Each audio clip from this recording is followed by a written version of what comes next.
हम आपसे बात करने वाले हैं कि अगर व्हाट्सएप वीडियो कॉल में आवाज़ नहीं जा रही है तो इस प्रॉब्लम को फिक्स कैसे करें। तो सबसे पहले सेटिंग ऐप ओपन करिए, फिर नीचे की ओर स्क्रॉल करिए, ऐप्स करके एक ऑप्शन मिलेगा तो इस पर क्लिक करिए। ऊपर में ऐप मैनेजमेंट में भी आपके फ़ोन में ऐप मैनेजर या फिर से मैनेज ऐप लिस्ट के नाम से आ सकता है, तो इस पर क्लिक करिए। फिर नीचे की ओर स्क्रॉल करिए और सबसे नीचे में यहाँ पे आपको व्हाट्सएप ऐप मिलेगा तो उस पर क्लिक करिए। कुछ इस तरीके का इंटरफेस आएगा। फिर दोस्तों यहाँ पे आप जो है ना वो परमिशंस वाले ऑप्शन पे क्लिक करिए और जितने भी सारे परमिशंस मांगे जा रहे हैं एक एक करके सभी परमिशंस को अलाउ कर दीजिएगा। स्पेशली यहाँ पे माइक्रोफोन अगर डोंट अलाउ हो रखा है तो उसे अलाउ कर दीजिएगा।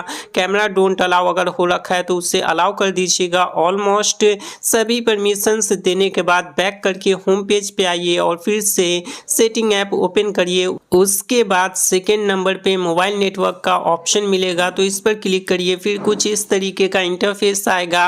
सिम 1 सिम 2 यहाँ पे शो करने लगेगा। जिस भी सिम से आप नेट यूज़ करते हो, ठीक है, नेट चलाते हो, उस पर क्लिक करिए। फिर यहाँ पे एक्सेस पॉइंट नेम्स वाले ऑप्शन पर क्लिक करिए। राइट साइड में कॉर्नर में 3 डॉट का ऑप्शन दिया गया है तो इस पर क्लिक करिए। फिर यहाँ पे access points reset access points पे क्लिक करिए। इस पे क्लिक करने से कुछ भी डिलीट नहीं होता है। रीसेट पे क्लिक करने के बाद थोड़े टाइम के लिए ये प्रोसेसिंग लेगा। उसके बाद बैक करके होम पेज पे आइए और प्ले स्टोर ऐप को ओपन करिए और सर्च बार में बेसिकली व्हाट्सएप पे सर्च करिए और चेक करिए अगर व्हाट्सएप में अपडेट आया हुआ है तो इसे अपडेट कर दीजिएगा। अपडेट करने के बाद फ़ोन के पावर बटन को टैप करके होल्ड करिए। रीस्टार्ट और पावर ऑफ का ऑप्शन आएगा तो आप अपने फ़ोन को स्विच ऑफ करके ऑन करिए। जब फ़ोन ऑन हो जाएगा उसके बाद दोस्तों व्हाट्सएप पर वीडियो कॉल आप करोगे तो बेसिकली आवाज़ जाने लगेगी, कोई भी दिक्कत परेशानी नहीं आएगा। तो दोस्तों वीडियो पसंद आया हो तो लाइक शेयर एंड सब्सक्राइब ज़रूर कर लें।